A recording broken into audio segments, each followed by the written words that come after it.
Saudi আরবে ধর্ষণকারীকে কিভাবে ফাঁসি দেয় আপনারা দেখুন।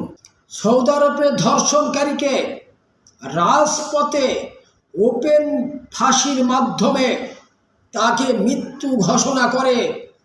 আমাদের বাংলাদেশে দুই একটি এইভাবে রাজপথে ওপেন ফাঁসি দিন, দেখবেন ধর্ষণকারীরা তো ধর্ষণ করা দূরের কথা, ধর্ষকরা ইমানদার হয়ে যাবে।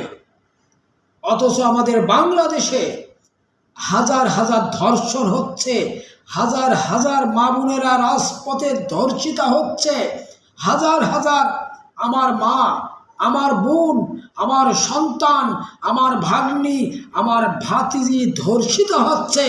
তার সঠিক বিচার না হওয়ার কারণে আজকে বাংলাদেশে ধর্ষণের এক মহা উৎসব, ধর্ষণে মিষ্টি বিতরণ করা হয়, ধর্ষণ করে সেঞ্চুরি করে মিষ্টি বিতরণ করে আনন্দ উল্লাস করা হয়।